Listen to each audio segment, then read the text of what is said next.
You wanted the best. You've got the best podcast. The hottest podcast in the world.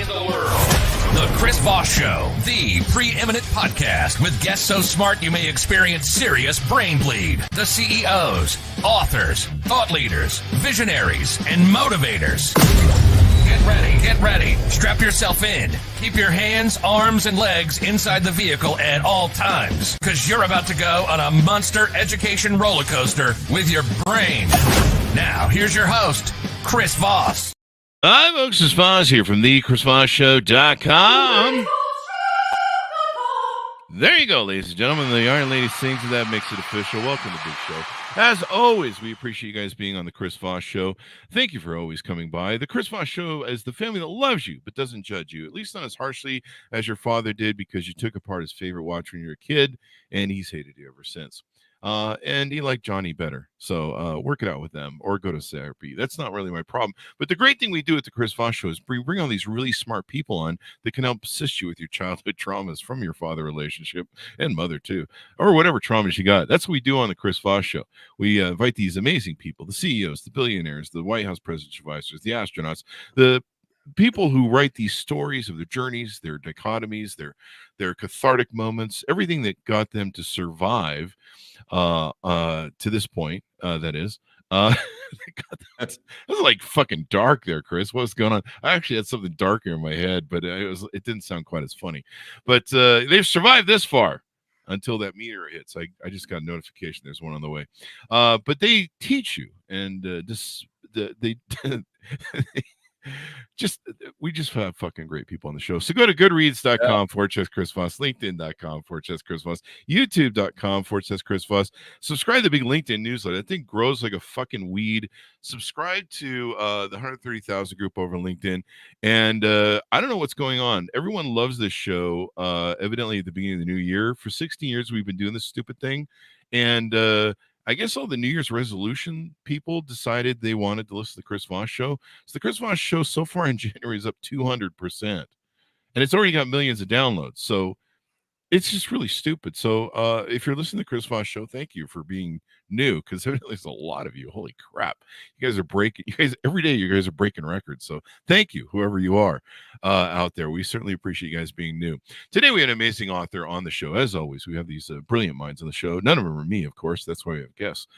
We have Matt Murray on the show with us. His newest book is called The Blue Collar King's Blueprint for Success: How to Create an Abundantly Fulfilled Lifestyle and Turn Your Service Business into an 8-figure cash flow machine. Who the heck doesn't want that to happen? It just came out November 6, 2023, so it's hot off the presses, and you can get a chance to pick it up wherever fine books are sold. Matt Murray is a seasoned veteran with a rich tapestry of over 2 decades of experience. His journey, much like yours, was filled with the same trials, tribulations, and uncertainty that life throws at us. But precisely these experiences helped forge him into the person he is today, a true beacon of transformation and inspiration to others. Welcome to the show, Matt Murray. How are you?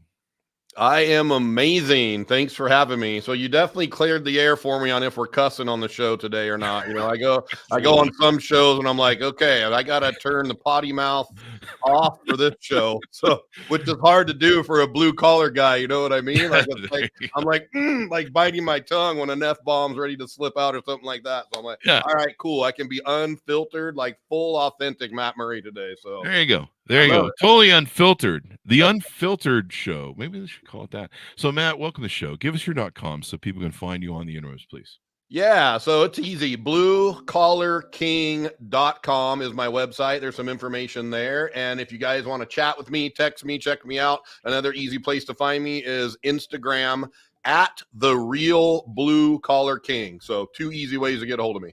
There you go. Where can we Snapchat you? No, I'm just kidding. We don't. Yeah, I don't do Snapchat, but thanks anyways. I do have a MySpace though. Oh, do you really? I think I do too. Somewhere. It's probably an AOL account. So give us a 30,000 overview of what the Blue Collar King's blueprint for success is about. So my journey as a blue collar guy started young. I was born into the blue collar, generation and era and stuff, if you will. My parents worked at the grocery store. Dad was a meat cutter. Mom was a checker. Dad was always, had side job projects in the garage, in the driveway, wrenching on stuff, doing stuff to make extra money. And then I kind of grew up working on things too. I got a job doing car stereo alarm systems and stuff like that. Then I worked on jet skis and I became a 4x4 mechanic. And then in 1997, I got introduced to the trades and I got into HVAC, heating, ventilation, and air conditioning. I got in the union out of LA in 97. And then did that for 6 years, which was amazing. And then unfortunately, the company got in financial trouble and we all got laid off in 2003. And I was off on my own. And I had a side job. A family friend had referred me to do some work at their home. And I started doing side jobs in 2003. And that just kind of grew. One thing led to the next. And the side job just kept coming. And 20 years later, I'm still on my summer side job with, over 40 employees, and I'm in consulting. I started another HVAC refrigeration company in 2015, and the rest is history. It's amazing. There you go. Short 20 years, And you dub yourself the Blue Collar King. Tell us why you use that moniker and how you earned it. Yeah. So I don't really remember where the name came up. It was about a year and a half ago. And I decided to launch into like having a personal brand and going off and doing consulting and coaching to help other people. And I don't really remember where the name came from, but I remember when it was first suggested by whoever it was, I remember saying, that's a really stupid name, Blue Collar King. Yeah. And I'm like, I don't really why. And they're like, I don't know. You just kind of built a kingdom and you kind of doing this and that, and it just kind of sticks. So it kind of had to grow on me. And I'm like, all right, you know what? It kind of does. I've kind of built a little bit of a kingdom where I've created some businesses. And so I kind of played with it for a while. And I'm like, you know what? Actually, it kind of grew on me. And I'm like, yeah, I've kind of become a king in my own world, if you will. And my mission now is to help other blue collar, business owners and entrepreneurs become kings or queens and build their eight-figure kingdom. So excuse me. There you go. Yep. So I tripped over when I was reading your book title, and I think I called it, what did I call it? I said something like what did I say? I said blue lint or blue friend or something like blue friend. Yeah. It's probably a seizure that's coming on, or it's probably a stroke. The weather. Probably a stroke. Yeah, I might be biting. It's probably Biden's fault. It's Thursdays, so it's probably stroke. But no, you give me a really good idea. Maybe I should use the King moniker on my stuff. Let's see, it would have to be fashion after my life, lifestyle, and mentality. Let's see, White Trash Trailer Park King. Yeah, there you go. I think that works. I like it. The Jerry Springer of podcasting. Anyway, it's not that, people. Jesus Christ, please don't put that on me. So a lot of so you espouse and promote and talk to people that there's still great money that can be made in blue collar. Blue collar has kind of gotten this bad perception of taint from, I think, recent generations. Of course, a lot of these generations lately are like, I just want to be a YouTube influencer and I don't know, lick Kim Kardashian's ankles. So but there seems to be, I even see that in the dating markets where women are like, I want a guy who has a college degree and works in some executive building. And you're like, do you know how much blue collar guys make? Like welders and tradesmen and different things. These guys make some serious freaking money, and it's not getting any right now. You have well, I'll say this data for later because I can't remember it. But why is it important for the blue collar business to be promoted and espoused and also taught to amplify its figures into the 8-figure realm, as you talk about? Yeah, so I agree with what you're saying. So the newer generations, they don't really want to come into the blue collar stuff. It's like, it's not sexy, right? So if anything, I could say maybe I'm making blue collar sexy again by showing people, especially this younger generation, that they do want to be these, YouTube influencers, and they want to be programmers and gamers and write code and stuff. Mhm. But blue collar is an amazing, it's an amazing thing to become a trades worker. You Mhm. can absolutely make a lot of money, 100K, 150K, Yeah. 200K plus all day Mhm. long in the trades. You Mhm. can bypass that whole college degree thing and go right into making a lot of money Yeah. very, very quickly. So the whole country, everything's built on the backbone. Our whole infrastructure of this Mhm. country is built on the backbone of blue collar trades workers. So Oh, yeah. yeah. I mean, people don't realize that either. Yep. Like I'll talk to people, even in dating, and they're just like, I just want a man who's doing the thing and working in a big building. And I'm like, I don't know, they get laid off a lot. I don't know if you've seen that lately, but the people who keep this world, your air conditioning running in those big tall buildings the executives are in, Yep. are the blue collar people. They're the people who maintain the internet and throughout the ground, or wherever it's working this week.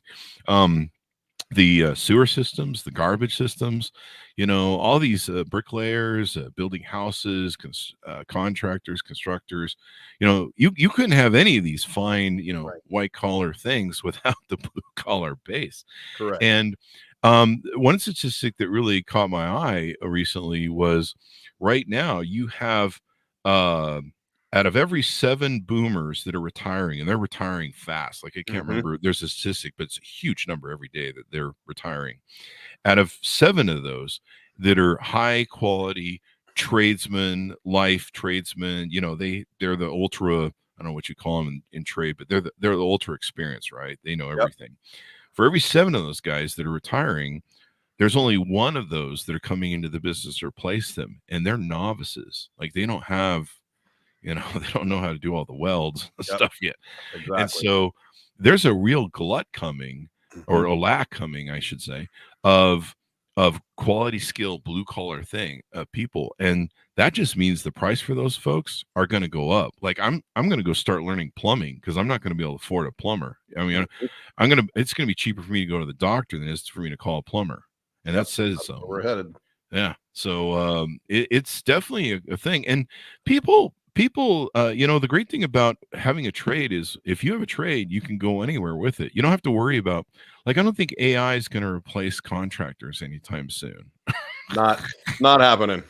Yeah. I don't think AI is going to be down in the sewers walking around checking internet lines and power lines and Probably not. and doing that anytime soon. I think I saw it. There was a meme that was going around where someone had a contractor building they were building for a commercial thing, and they're like, yeah, AI ain't replacing this, man. Nope. And so job security is strong to quite strong as a blue collar trades worker for sure. Yeah. I mean, right now we're in this huge layoff season of people, and they're high tech workers, high paid workers. They're getting laid off because of AI. And it's probably not going to change. So in your book, what are some of the things that we can tease out from your book that you talk to people about, and helping them kind of build to the next level? My first company was a subcontracting stucco business that I learned from my father. So that's where I started blue collar. What are some of the things that you do tell people to kind of take their thinking to the next level?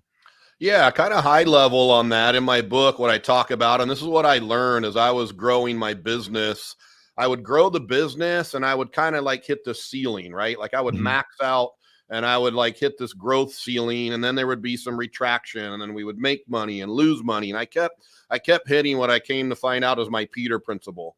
And what I realize is that growing a business is not just a business tactical thing. It's also a mindset and personal development thing. And what I had found is that there is a connection between the personal development side of things and the business development side of things. And when you marry personal development together with business development, that's when you can really start to get traction and break through and bust through some of the limiting beliefs. So what I talk about is I give a framework in my book. I give a strategy, a conceptual strategy for people to understand these 5 pillars of life and how they're all interconnected. There you go. Do you want to tease some of the 5 pillars out to us? Yeah, absolutely. So I have a 5 pillars framework. I call it the 5S or core 5. The first pillar is faith and mindset. The second pillar is family and relationships. The third pillar is fitness and health. The fourth pillar is finance and serving. And the fifth pillar is the foundation that kind of holds up. So if you can imagine having these 4 pillars of faith, family, fitness, and finance sitting on a flat foundation, is truth and integrity. And what I've come to find is living an objective life of constantly working on all these 5 pillars. What I do is I assess myself every day. First thing in the morning, I write down 5 things that I'm grateful for. And then I score myself where I'm at on these 5 pillars. And then I know how to go to work today on what I need to focus on and improve. Some days I'm doing really good in the finance pillar and not so good in my fitness. So I'm like, all right, I got a simple scoring system, and I just attack the day one day at a time, and I score myself in this pillar system, and I know how to measure myself and where I need to improve. There you go. I love this mindset because gratefulness is so important. It keeps you grounded. It keeps you from having FOMO, fear of missing out, or worried about what everybody else is doing when no one cares. But yeah, I wish I'd had this sort of thinking when I was younger. When I started my first companies, we were working 18-hour days. I didn't take care of my fitness. I didn't take care of my health. And I had this attitude that like, well, I'm putting on some weight, but I'll work it out later. I'm going to get rich, and then I'll have plenty of money and time to work it out later. Yeah. And when I got rich, that didn't work that way. In fact, trying to play catch up is a nightmare. And plus your fitness and your health, all the things you described are a balancing system that keep everything going, to keep you in the healthy mindset, to keep you in the work that you're doing, to keep you on the purpose that you're serving for. And without them, you really can't have them. I mean, I'm 55 now. I can't not have fitness like that. Can't when I work out, my brain is sharper, it's clearer, and everything else. And if I don't work out, then I don't know, it just turns to mud, which it's already mud as it is. So so there you go. So I love that you put these balance in there. Now, one of the challenges I think a lot of people have, and I take this from my own toll of being in the starting my company when I was blue collar, was the mindset of you kind of okay, I do the work, and then I'm the guy, right? And so I think what you help people do is scale, right? Is Correct. Move beyond that sort of limiting thing. How do you get to be the HVAC guy who's just one guy to having 15 trucks and multi offices and things of that nature? So yeah, the first thing I do when I go to work with people is I first look at where they're at on their journey in terms of their revenue size. And that tells me a lot about their mindset. So I can tell, if a guy's like 500K to $1 million, or if he's 2 million to 3, I know at that entry point of those lower level revenue size entrepreneurs that we got to work on the basics. And my first program is called Foundations. And at that level, I'm working with people on just a couple of things, just their discipline and their execution, because right there, we're learning like the basics of how to make just basic decisions, how to execute, work on time management, prioritize, and these little types of things. So it's right off the bat, I give them some tools and tactics, because when people come to me, they always think, they need like another strategy or the next, what I call the magic pill, right?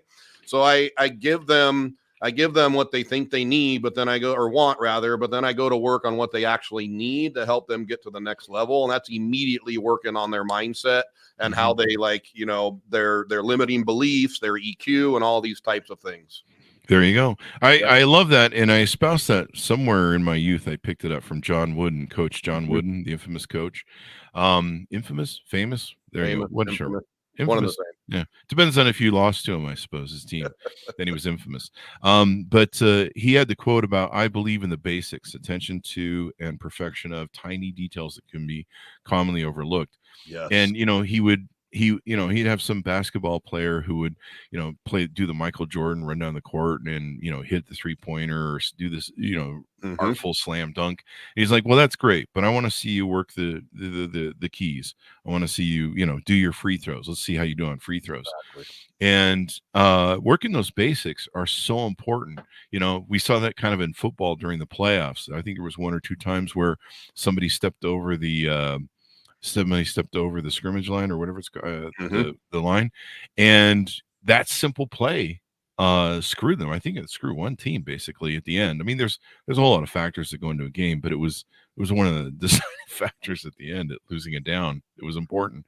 And so the basics are so important. And then you espouse discipline, and discipline is everything, because it's all about your ability to execute. Absolutely.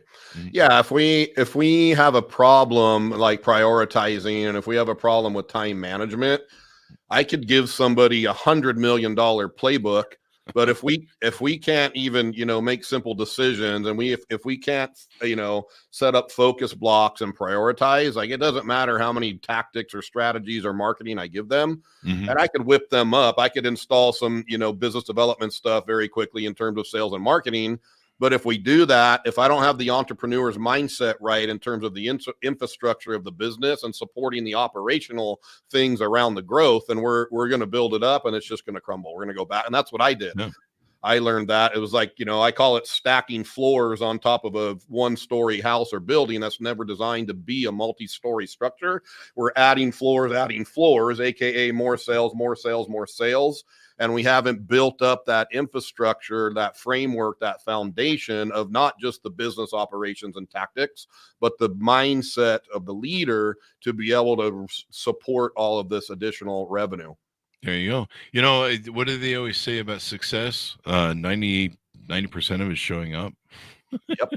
There you go. And if you can't be disciplined to show up, get out of bed, get there, get on site, rock and roll it. It doesn't matter what plan you have. You have the greatest business model in the world, and it's not gonna execute. So, really important factors that go into it.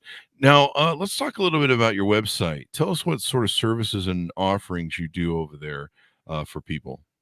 So that's a good place to look at the few different programs that I have. I have different programs that I offer, and it's aligned to where people are at on their journey, again, in terms of their revenue size. So I have different programs that are larger and more robust, that include more things for larger companies. And then we have smaller programs too that are designed for people that are, kind of just getting started off in that smaller scale. There you go. And so they can basically coach with you. Is that correct?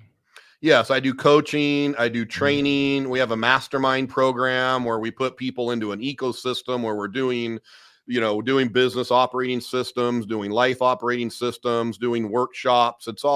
I don't do public stuff where I, whip up a bunch of advertising and throw a bunch of people into a show or seminar. The stuff I do is more hands-on, it's more intimate, and it's more exclusive type, very tactical, more one-on-one work with business owners. There you go. And people can even get a toolkit, I think, access to a toolkit off your website where they can put in their email and get a toolkit resources of different things that you use there. Absolutely. Yeah. You can go to the website and there's some resources there for you that have some business tactics that you can grab. There you go. And you talk about some of this on your social channels as well. I do. Yeah. On Facebook, I think, and Instagram and YouTube. Yeah, so Instagram, YouTube, and Facebook are kind of the three platforms where I drop most of my content. There you go. So you can get a little bit of freemium content there. What do you see most? We had somebody on recently who was also a blue collar person, and their story is they started becoming successful in blue collar and they were scaling their business. The problem is, I think they forgot the taxes part, or they forgot something, but they were low bidding jobs. So they were getting all these jobs, but they weren't making a profit, and they didn't understand that, if you're just because you're doing a lot of business doesn't mean you're making a lot of money. And they ended up, I think it was $300,000 in debt or a few $100,000 in debt at the end of the day. And then they had to figure out how to get out of it. So their story is how to get out of it. What do you see a lot of blue collar people struggling that are trying to scale? Yeah, well, for one, I can beat that $300,000 in tax debt. I whipped it up to about $600,000 once. Oh, yeah. So it turns out that the IRS is not the best institution to borrow money from. Their fees are very high.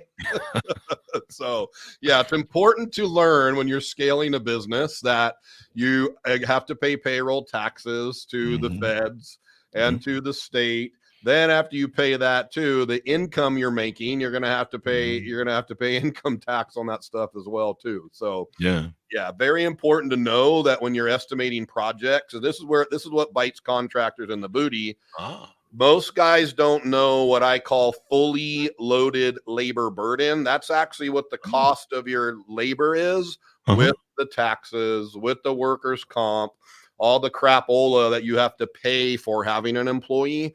And a simple rule of thumb for any business, but for contractors specifically, is just doubled. If you want to cover your costs, whatever a guy makes in his hourly pay, this is a good rule of thumb. If he makes $20 an hour, he's probably costing you 40. If he makes $40 an hour, he's probably costing you 80. So when you're estimating your project and looking at your pricing, you need to make sure that you're allocating for the burdens that go on top of labor.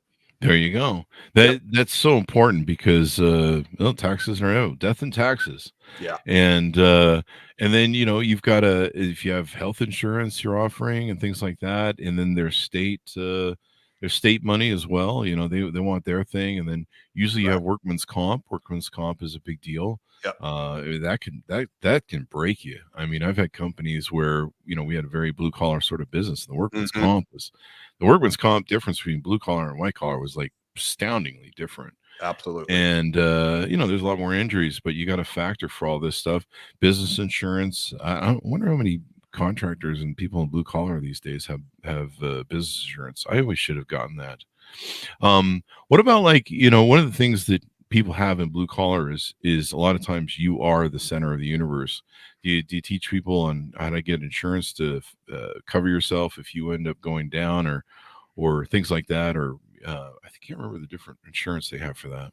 Yeah, key man insurance is definitely something that if you have if you're growing a company and scaling, that would be a good insurance, policy to have and carry, because if you are the CEO of the company and everything still kind of runs through you, that's high risk, right? So key man insurance is really important. But when I work with business owners and entrepreneurs, the first thing that we start working on is, as I teach them, and this is hard for a lot of smaller companies to understand this mindset, because they want to have control, right? And they don't want to let go of the vine, but we immediately start working on replacing you in every role that you are working in the business, so we can build an actual leadership team underneath you so you can fly the airplane, not working in the weeds and all that stuff. So yeah, it's super important to understand all these different dynamics and moving pieces.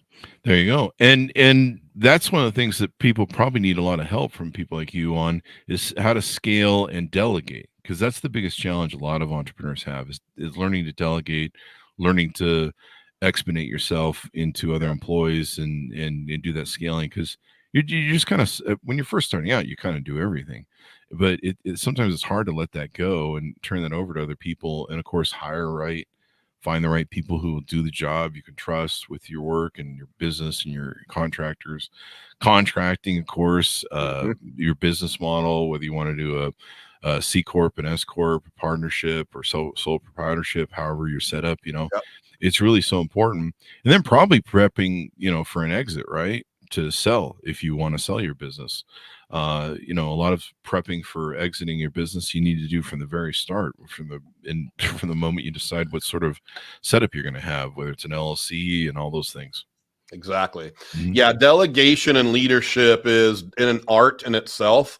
I think a lot of us that started off as technicians that worked under a good supervisor or manager or owner, we took that leadership for granted. We just kind of expected it to be right, but not really realizing behind the scenes that there's a whole art going on there with leading and managing people. That's a completely different skill set than working on stuff and fixing stuff. And that was one of my big weaknesses. I was a big time hothead for a while because I was raised under a hothead dad and some hothead construction workers when I got into the trade. So I thought that was normal.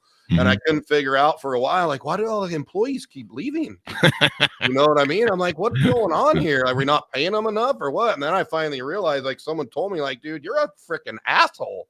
Like, so I had to work on my EQ, and I talk about that in my book. Like, I had to learn how to get control of my emotions, and that's just one of the leadership, characteristics. And then, so yeah, delegation, leadership, EQ, communication are all super important for growing a business, because to grow a business, we need to attract people. And then once we attract them, we got to keep them working here by having good leadership and strong culture.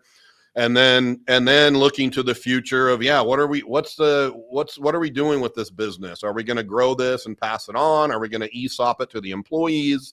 Are we going to sell this and do an exit strategy? So I like to build businesses that are always ready to sell, whether we're going to sell them or not. That way, everything is systematic. We have playbooks, we have metrics, we have an entire, operating system, and we're functioning and running always like a business that would get demand a high value if it was to be sold. There you go. Get those exponentials. It's so important. And, a lot of people don't realize is you've got to make sure you're out of the sequence of strong people that are working for you, because if you're still the business, the center core of the business, and someone wants to buy you, you can't leave. They can't buy it, the business, because if you step out, there's no business there or support. So people have to think about that. And you touched on the things that are important that we talk about on the show a lot about leadership. People stay with a company that has good leadership, and they leave a company that has bad leadership. And that's just a fact of data. And so if you're a poor leader, you can't just be the best guy on welding and then expect to be successful at scaling your business in the welding business. You've got to be a good leader. You got to be a good teacher. You got to be a servant leader who can get people the next level. And you've got to find your replacements that can build out in your business, and leadership is so much of that, and what goes into it. And, learning to be empathetic, and the interesting thing about the blue collar business, it's a tough business. The people in it are pretty tough. And I remember when I was young going out to contractors and there were they're pretty brawly sort of, they're tough, dirty, and mean guys. Like I wouldn't want to take any of them in a fight. And going out to meet with them, and then sometimes getting paid by them is another thing too. Or at least it used to be. I don't know how it is now, but I imagine there's still games being played. But you've got to be able to. Because the business is kind of that way. I think you have to learn to refine yourself, and to get to that next level of scalability where you can become, a big corporation and you can run a lot of employees. At that smaller level, you can just be. I don't know. You can just be that dude who's gruff and rough, but eventually you've got to refine yourself to the point of being able to manage lots of people and keep them around.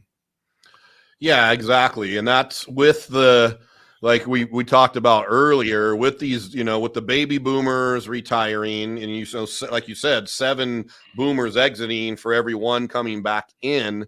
There is a massive shortage of qualified talent pool available. Yeah. So one of the things to think about is, you really have to hone in your leadership. You're really going to have to dial in your culture, because it's going to become more and more competitive to get people to fill these roles to grow companies. So why you have to understand, like, what's your secret sauce, and you, as a contractor, as an owner, you have to be able to explain this with a lot of confidence to people that are coming to apply and work for you. You have to paint the vision of why your company's different, what you're doing different. Talk to them about culture and leadership and vision and building something bigger and more impactful than we're just doing plumbing work and installing piping or working on HVAC equipment. A players are what you want to have in your company to grow and scale. You need A players, and what A players want is, first, they want a good relationship with their boss. Like you said, people don't usually quit their company, they quit their boss, right? So A players want an awesome relationship with their boss. They want what I call a flight path or a career path. They want to know that they're going somewhere, and they want to do meaningful work, and they want good feedback. So you as a leader, everyone deserves to work for a good leader, and you as a leader have to be able to paint that vision, have a strong culture, and give those things to people that they want in terms of feeling like they're building something important and they have a future. Yes, most definitely. And you bring up a strong point, because right now there is a lack of enough employees in the employment market. That's why you're seeing the power of unions rise again. You're seeing the striking. You're seeing people paying more per hour, and it's partially because a lot of the boomers and some of the Gen Xers, left early the workplace market. And we've been expecting them to leave for 40 years. I've been hearing it. You know, the boomers, when they leave, there's going to be a lack of employees. There's going to be a lack of everything. And somebody's got to support them too in retirement. And so they left early with COVID. They're like, hey, COVID, fuck it, we're out of here, man. We're done. Good enough. Yeah. And so there's a huge lack. In fact, I think I saw a figure. I'm going to kick this out, so please don't quote me. Google it. But I think I tripped across a figure the other day. We're 5 to 7 million workers short in this country for the jobs that are available. And it's not going to get any better because people aren't marrying and having kids as much anymore. So it's going to get worse. And there's kind of a spiral effect. You see that effect that's in Japan right now. And so right now, companies are fighting for employees. I mean, every company I know here locally is hiring, you know, offering, hey, if you refer an employee, we'll give you a gift certificate. And so, like you said, you know, being able to keep the employees that you have that are high quality and being able to attract those high quality employees are going to make all the difference. You know, those are going to be the companies that are going to succeed in the future. Correct.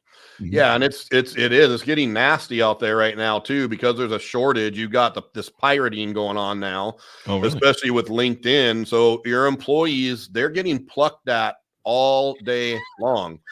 So if you don't have a good culture and if you don't have a good system to keep your employees happy and show them their flight path, they're getting plucked at all day long by these recruiters that have the best sales pitch that can paint vision. Whether the vision's real or not is a topic for another day, right? But people get lured into this bait, and that's why there's a lot of churn going on right now too, is because of this pirating that's happening because of the shortage.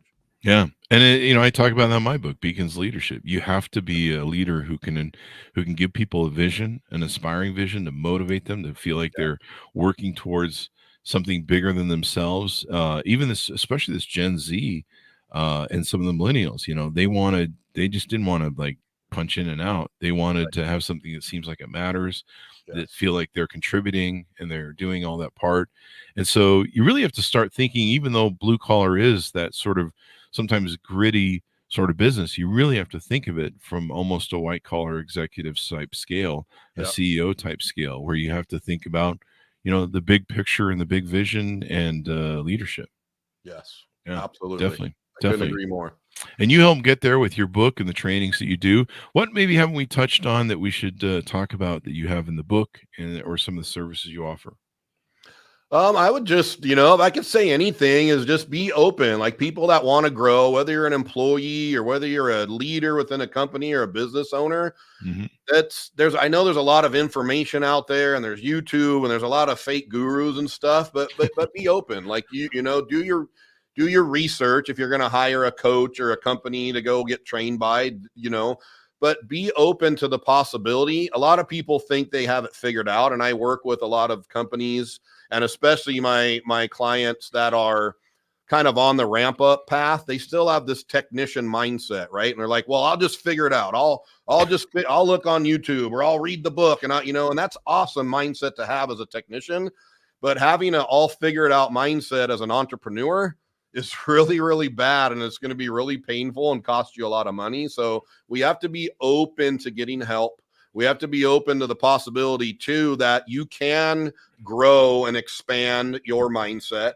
You can grow your leadership. You can become a better person, a better leader holistically, if you decide to like jump into the journey. And the journey is amazing, but you know, it's going to take some work. It's not easy. It's not easy to grow and change as a human. It's not, and it takes time, and you have to master so much. I mean, but there's a lot of money on it. We've had a lot of people like yourself on the show that teach blue collar success. There's so much money. I mean, if you've ever had to have your HVAC worked on, yeah, just take out a second mortgage. Furnaces, sewer pipe, any sort of stuff now, and with all the permitting and stuff that has to be done and things like that, and licensing is so important. It's a heck of a business. And then of course protection from lawsuits and things like that.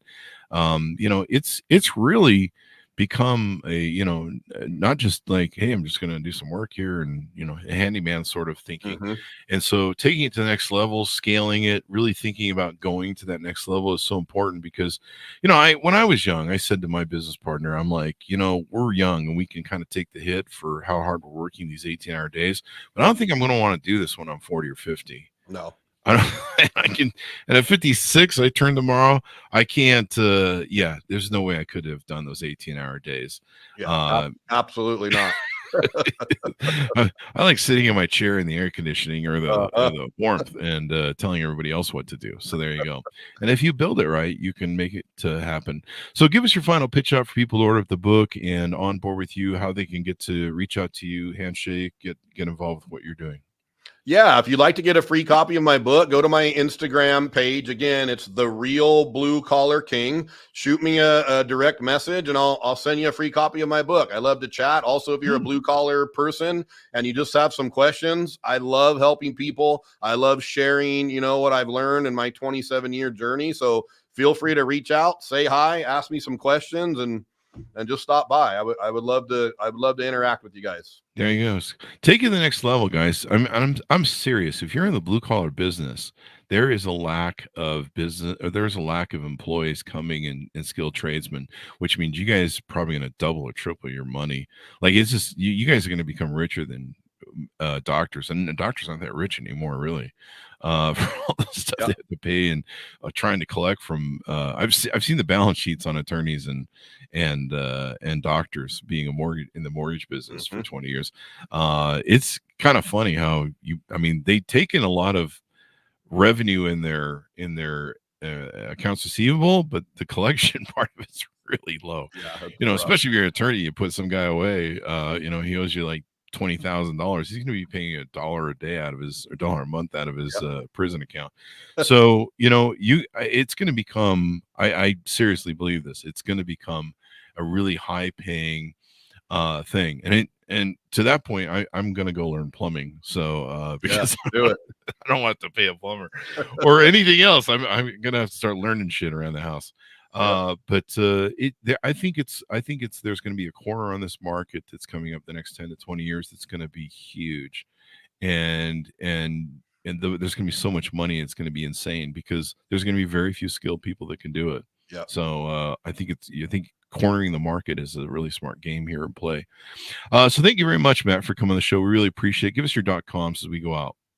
Yeah, so it's bluecollarking.com. Super easy. There you go.